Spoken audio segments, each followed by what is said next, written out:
이 시간 우리에게 주시는 말씀은 느헤미야 1장 1절 말씀부터 11절 말씀까지입니다. 하가라의 아들 느헤미야의 말이라.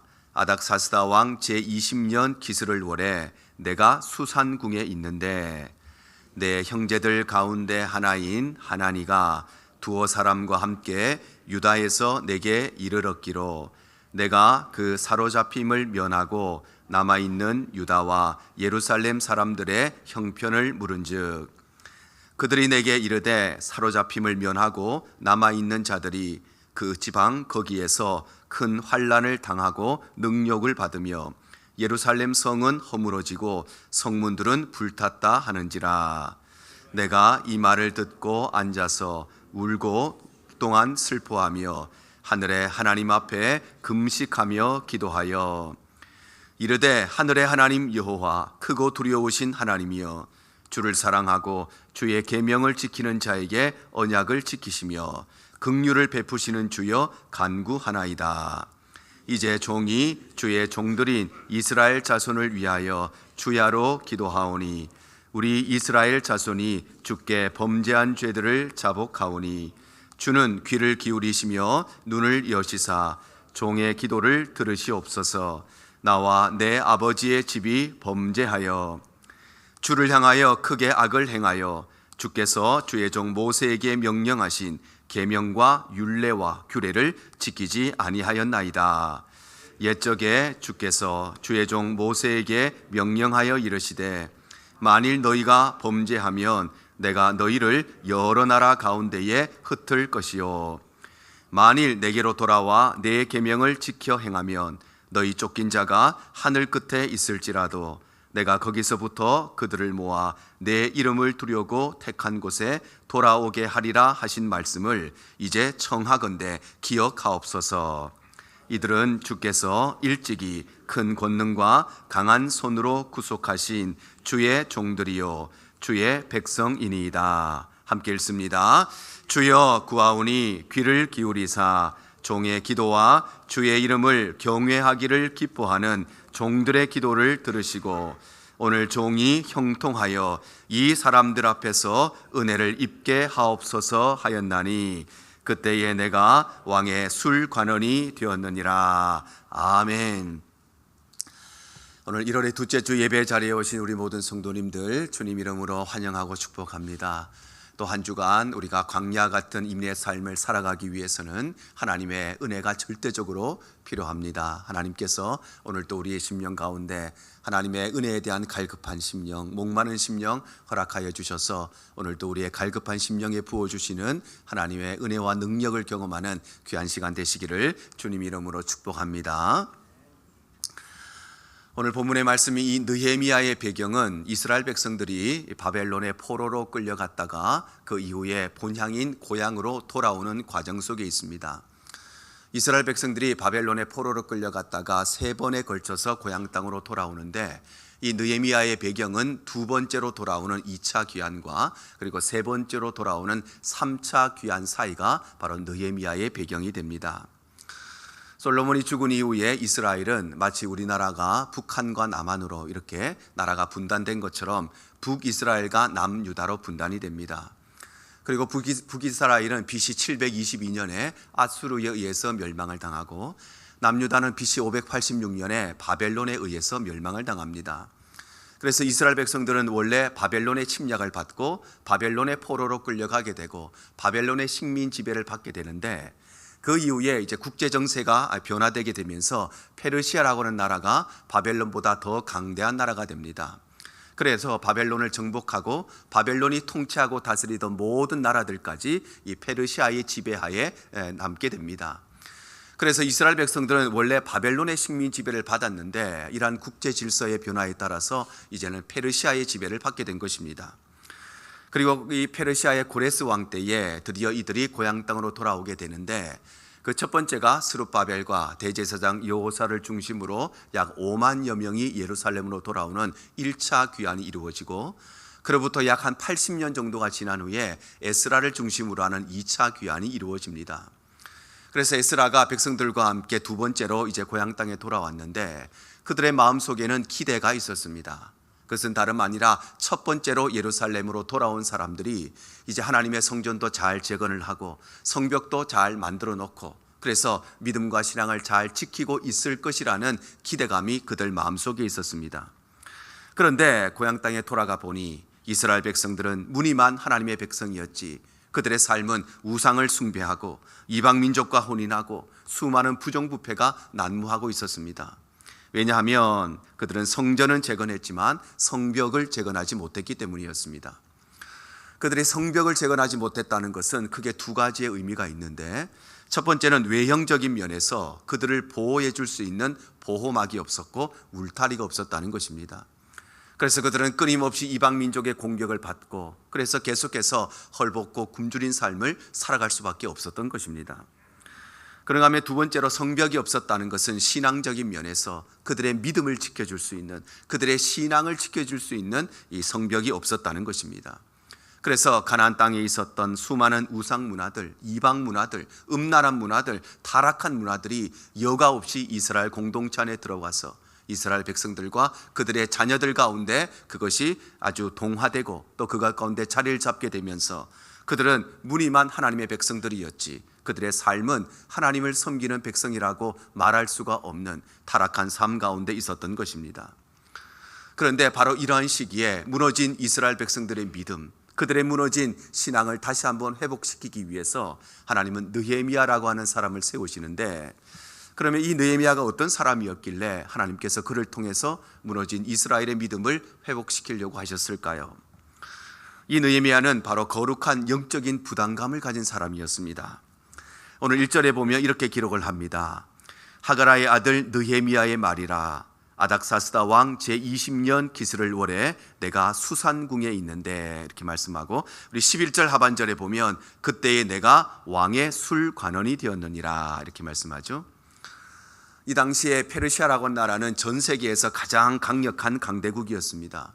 그리고 느헤미야가 수산궁에 있었다는 것은 수산궁은 페르시아의 왕이 머무는 곳이었고 지금으로 말하면 대통령이 있는 청와대와 같은 백악관과 같은 곳이었는데 특별히 여기에 보면 그가 왕의 술관원이었다 이렇게 표현을 하고 있습니다. 우리 한국적인 사고에서 술관원이라고 하면 마치 왕에게 술 시중을 드는 그런 내시 같은 존재 아니면 왕이 먹는 술을 관리하는 기미상궁 같은 존재 그렇게 생각하지만 사실 고대 사회에서 이 술관원이라고 하는 것은 왕에게 있어서 가장 최측근인 사람 가장 권력의 핵심이 있는 중요한 직책이었습니다. 왜냐하면 권력자일수록 바로 이 암살에 노출되어 있었기 때문에 특별히 과거에는 음식을 통해서 독살의 위험이 가장 흔한 일이었기 때문에 왕의 음식을 관리하고 특별히 왕의 술을 관리한다는 것은 어떤 면에서 이 왕의 생명줄을 잡고 있는 사람과 같은 의미였습니다. 다른 사람 몰라도 이 술관은 술을 관리하는 이 느헤미야가 만약 왕에 대해서 다른 마음을 품는다면 왕을 암살하는 것은 아주 손쉽게 이루어질 수 있는 그런 일이었기 때문에 그가 이 술관원의 자리에 있었다는 것은 왕에게 그만큼 신뢰받는 사람, 신임받는 사람, 권력의 아주 핵심에 있었다는 것이고 그런 면에서 이 느헤미야는 페르시아 사람이 아니었는데 그는 이스라엘 백성이었고 그리고 이민자의 후손이었는데 그럼에도 불구하고 그는 대단한 성공을 이루고 페르시아의 드림을 이룬 사람이 바로 이 느헤미야였다는 것입니다. 이처럼 느헤미야는 참으로 성공한 사람이었는데 그럼에도 불구하고 이 성공 때문에 그가 믿음을 버리진 것 오히려 하나님을 잊지 아니하고 민족을 향한 거룩한 영적인 부담감을 가진 기도의 사람이 바로 느헤미야였습니다. 많은 사람들이 힘들고 어려운 일이 있으면 하나님 앞에 나와 부르짖습니다. 건강에 문제가 생기고 사업에 문제가 생기고 자녀의 문제가 생기고 내 인생에 고난이 생기고 문제가 생기면 그때는 하나님 앞에 나와 금식도 하고 철화도 하고 하나님을 붙들고 기도하고 엎드리지만 그러나 모든 문제가 해결되고 내 인생이 떵떵거리고 잘 나가면 하나님 앞에 멀리 떨어지는 것이 우리의 연약한 인간의 모습입니다. 그런데 느헤미야는 그런 사람이 아니었습니다.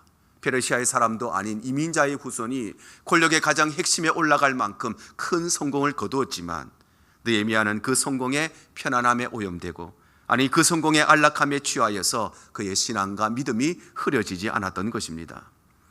그래서 느헤미야는 동생을 통해서 이스라엘의 소식을 듣게 됩니다. 그의 동생이었던 하나냐가 예루살렘을 방문하고 돌아옵니다.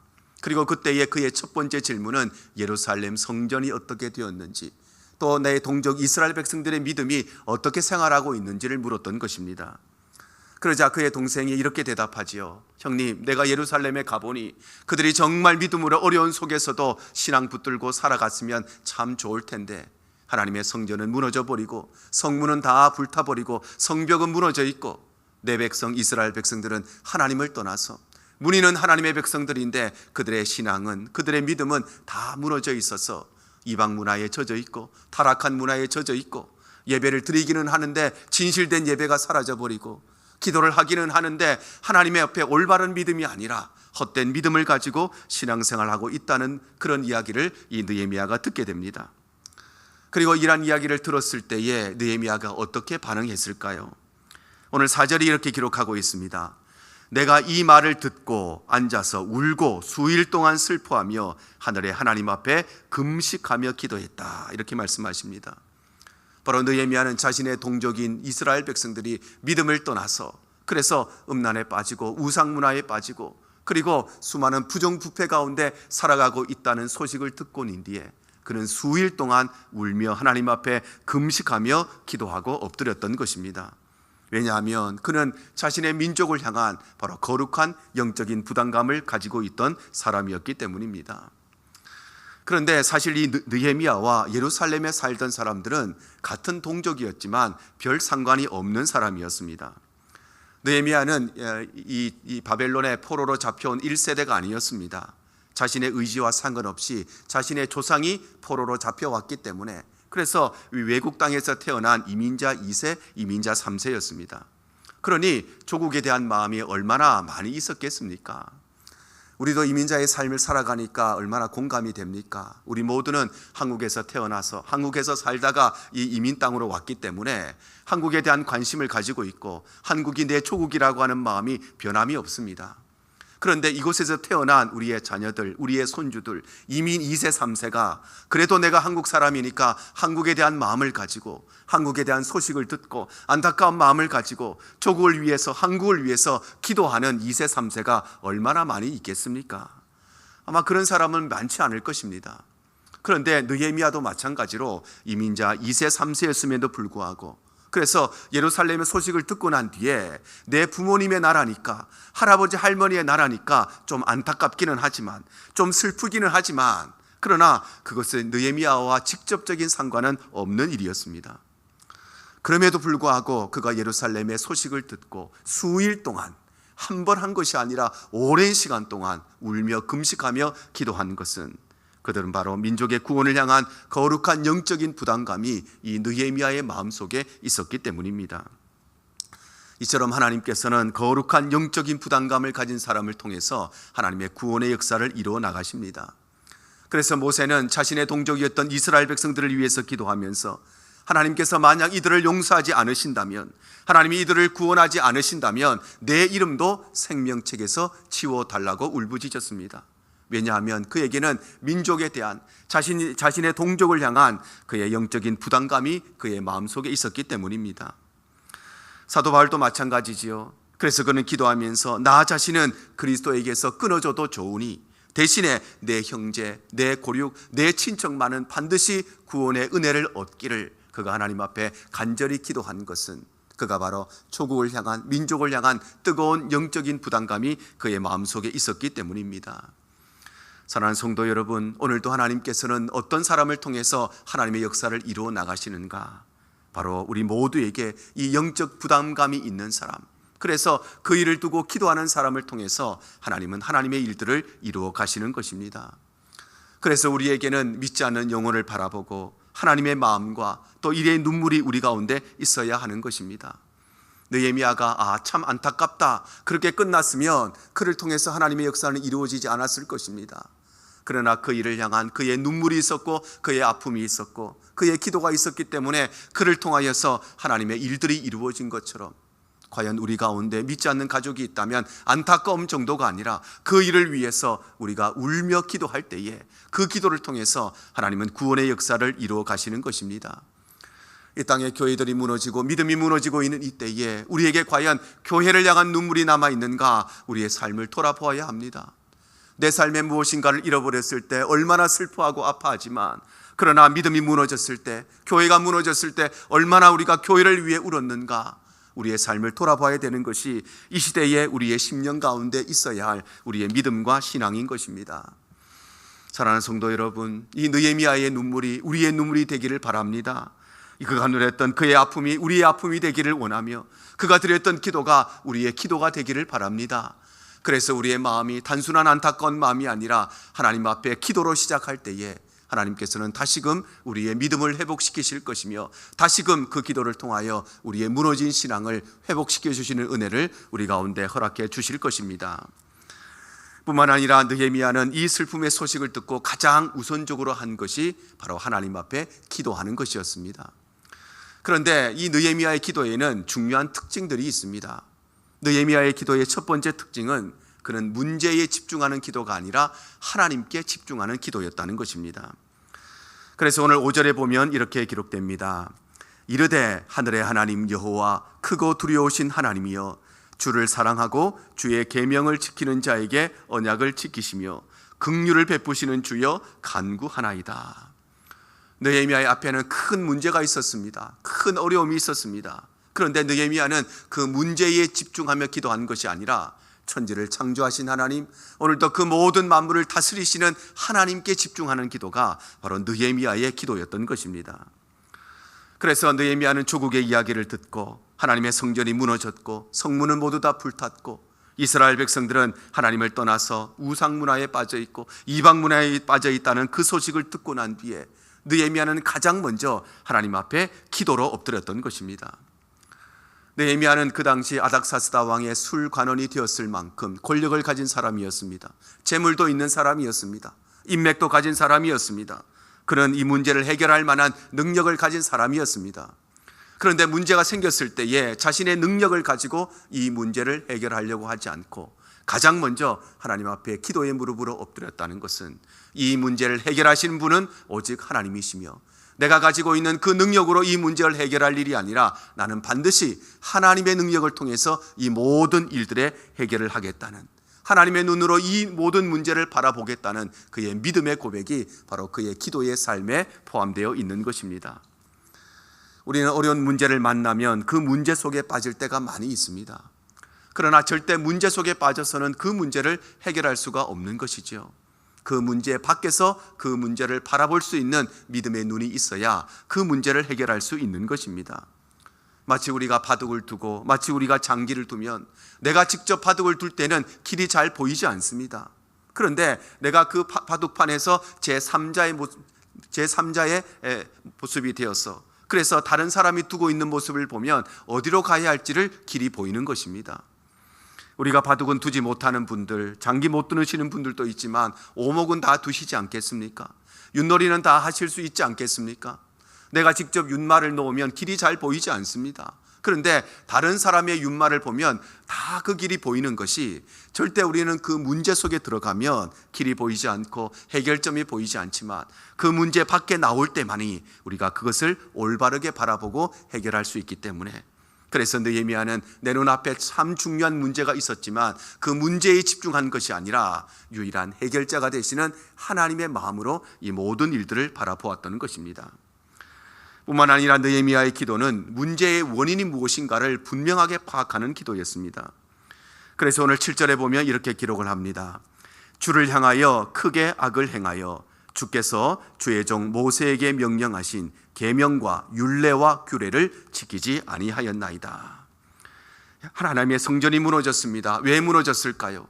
설계가 잘못되어서 무너지고 부실 공사를 했기 때문에 무너졌을까요? 성문이 다 불타고 말았습니다. 왜 불타고 말았을까요? 소방시설이 제대로 갖추어지지 않아서 불탔을까요? 아니면 내장재를 잘 사용하지 못해서 불이 탔을까요? 이스라엘 민족들이 가나안 민족의 공격을 당하고 헐벗고 굶주린 삶을 살아가고 믿음이 무너지고 말았습니다. 왜 그랬을까요? 그들에게 무기가 없고 전쟁 기술이 부족해서 그래서 침략을 당했을까요? 느헤미야는 그렇게 생각하지 않았습니다. 오늘 성경에 고백하는 대로 하나님께서 우리에게 주신 계명과 율례와 규례를 지키지 아니하였기 때문에, 하나님의 말씀에 순종하지 아니하였기 때문에, 믿음에서 떠났기 때문에, 신앙이 무너졌기 때문에, 그래서 이 모든 일들이 발생했다는 분명한 문제의 원인을 직시하는 기도가 바로 이 느헤미야의 기도였습니다. 여러분, 이 땅의 모든 문제가 마찬가지입니다.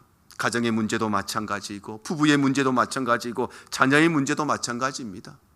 부부 사이의 문제가 과연 성격 차이 때문에 그랬을까요? 그러면 이 땅의 모든 가정들과 부부는 다 파괴되고 말았을 것입니다. 돈 때문에 정말 그 문제가 생겼을까요? 다른 일들 때문에 생겼을까요? 우리 현실에 문제가 있습니다. 그런데 가장 중요한 핵심은 우리의 믿음이 무너져 있고 신앙이 무너져 있기 때문입니다. 우리의 삶에 어떤 문제가 있어도 남편과 아내가 하나님 앞에서 온전한 믿음으로 굳게 서 있다면 그 부부는 흔들리지 않는 부부가 되는 것입니다. 그런데 별일 나는 문제가 있어도 믿음에 떠나 있으면, 그 가정의 신앙이 무너져 있으면 그 일로 말미암아 그 가정에 문제가 생기고 진정한 어려움이 발생하게 되는 것입니다. 그래서 느헤미야의 기도는 회개의 기도였습니다. 그래서 오늘 6절에 보면 이렇게 기록을 하죠. 우리 이스라엘 자손이 주께 범죄한 죄들을 자복하오니 주는 귀를 기울이시며 눈을 여시사 종의 기도를 들으시옵소서. 나와 내 아버지의 집이 범죄하였나이다. 이렇게 고백을 합니다. 사실 느헤미야는 이스라엘 백성들, 예루살렘에 살고 있었던 사람들과 별 상관이 없었습니다. 그들은 하나님을 떠나고 그들의 신앙은 무너져 있었지만 느헤미야의 신앙은 굳건한 사람이었습니다. 그는 이방 땅 안에 살고 있었지만 그럼에도 불구하고 온전한 믿음을 가지고 있었고 성공을 거둔 사람이었지만 그는 신앙을 굳게 붙잡고 있는 사람이었습니다. 그런데 그럼에도 불구하고 그가 기도하는 것은 나와 내 아버지의 집이 범죄하였다고 고백하는 것입니다. 왜냐하면 그는 바로 이 모든 것이 내가 직접 지은 죄가 아니라 할지라도 공동체의 죄악에 대한 그런 믿음의 눈을 가진 사람이었기 때문입니다. 우리의 신앙에 가장 정비례하는 것이 바로 우리의 회개입니다. 그래서 신앙의 깊이는 회개의 깊이와 같은 것입니다. 처음 예수를 믿고 신앙생활하면 회개할 것이 없습니다. 왜냐하면 죄를 짓지 않았기 때문이 아니라 죄를 지어도 그 죄가 죄인지 깨닫지 못하는 것이 바로 신앙의 연약함이기 때문입니다. 그런데 신앙생활을 오래 하면 할수록 신앙의 깊이가 깊어질수록 회개의 내용이 많아집니다. 신앙이 깊어지는데 왜 회개가 많아질까요? 신앙이 깊어지면 죄를 많이 지어서 그럴까요? 그렇지가 않습니다. 신앙이 깊어지면 깊어질수록 과거에는 죄로 깨닫지 못했던 것을 이제는 죄로 깨닫게 되기 때문에, 그래서 내 신앙이 깊어질수록 회개의 깊이도 더 깊어지는 것입니다. 신앙의 넓이도 마찬가지입니다. 우리의 신앙이 넓어질수록 회개의 넓이도 넓어집니다. 그래서 신앙의 넓이가 좁은 사람은 내가 지은 죄밖에 바라보지 못하지만 신앙이 넓은 사람은 회개의 넓이도 넓어지기 때문에 우리 가정의 죄악, 우리 공동체의 죄악, 이 시대의 죄악을 바라볼 수 있는 믿음의 눈이 열리는 것이 바로 우리 신앙의 넓이인 것입니다.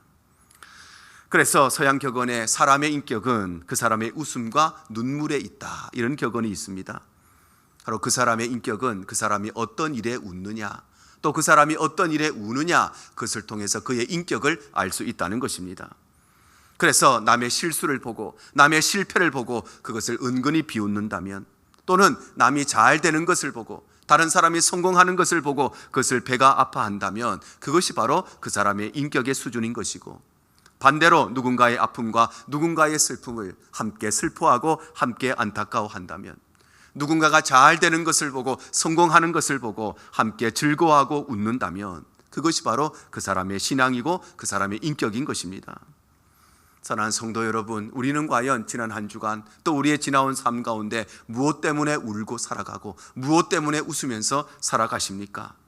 우리의 기쁨은 교회의 기쁨이요, 우리의 슬픔이 교회의 슬픔이요, 그럴 때에 하나님께서 기뻐하시는 일에 우리가 함께 기뻐하고 하나님께서 슬퍼하시는 일에 우리가 함께 슬퍼하며 살아가게 되는 것입니다.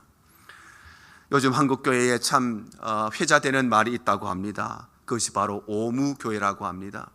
오무교회라고 하는 것은 5가지가 없는 교회, 이런 의미인데, 오늘날 교회가 성장하고 부흥하는 교회를 잘 보았더니 이 5가지가 없더라는 것입니다.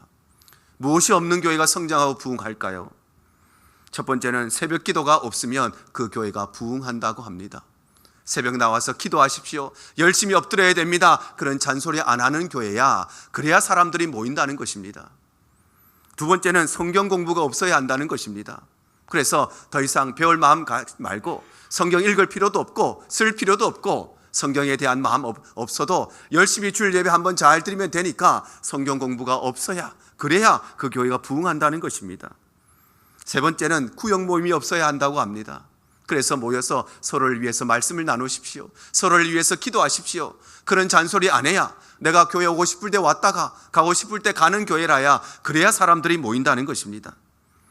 네 번째는 직분이 없어야 한다는 것입니다. 직분이 없다는 것은 그야말로 직분이 아니라 헌신이 없다는 것입니다. 열심히 교회에 헌신하셔야 됩니다. 주를 위해 봉사하셔야 됩니다. 그런 말을 안 해야 그런 교회가 사람들이 모이고 그런 교회가 성장하고 부흥한다는 것입니다. 그리고 마지막 다섯 번째 없는 것은 십자가가 없는 것입니다. 더 이상 고리타분한 십자가, 그렇게 귀가 뚫도록 들었던 그 십자가 또 이야기하지 말고 똑같은 이야기, 똑같은 말씀, 똑같은 복음, 똑같은 십자가가 아니라 재미있는 이야기, 웃긴 이야기, 이 험한 이민의 삶을 살아가는데 내 삶이 얼마나 고달픈데 교회 와서 좀 재미있는 이야기 듣고 웃고 그리고 돌아가야 되지 않겠느냐. 그것이 바로 오늘날 교회의 모습이라고 합니다. 여러분, 새벽 기도가 없는 것, 성경 공부가 없는 것, 구역 모임이 없는 것, 직분과 헌신이 없는 것, 십자가가 없어야, 그래야 사람들이 모인다면 그것이 과연 교회입니까? 그것은 교회가 아닌 것입니다. 교회는 반드시 기도가 있어야 하는 것이고, 말씀이 있어야 되는 것이고, 교제가 있어야 되는 것이고, 질서와 헌신이 있어야 되는 것이고, 십자가가 있어야 그것이 교회인 것입니다. 사랑하는 성도 여러분, 우리의 믿음에 정말 기도가 살아있습니까? 정말 우리의 믿음에 말씀이 살아있습니까? 우리의 신앙생활에 교제가 살아있고 헌신이 살아있고 십자가가 살아있습니까? 그렇지 않다면 우리의 믿음도 여기 이스라엘 백성들과 같이 우리의 믿음이 무너져 있고 우리의 신앙이 무너져 있는 것입니다. 바로 이 일을 위해서 느헤미야가 수일 동안 울고 기도하며 엎드렸을 때에 하나님께서는 그의 기도를 통하여 이스라엘을 다시금 회복시키시고 그 믿음을 새롭게 하신 것처럼 오늘날 우리의 믿음이 무너져 있다면, 우리의 신앙이 무너져 있다면, 우리가 다시 하나님 앞에 기도의 무릎으로 나아갈 때에 하나님께서는 우리를 불쌍히 여기시고 우리의 무너진 신앙이 다시 재건되도록 우리에게 은혜를 베풀어 주실 줄 믿습니다. 우리 온 성도들이 오늘 이 말씀을 기억하셔서 우리는 하나님의 말씀, 죽었다 깨어나도 이 십자가를 붙들고 살아가는 진리의 용사임을 기억하고 우리의 무너진 믿음과 신앙이 온전하게 회복되어서 하나님의 기쁨과 하나님의 영광이 되는 우리 대형의 모든 성도들 되시기를 주님 이름으로 축복합니다.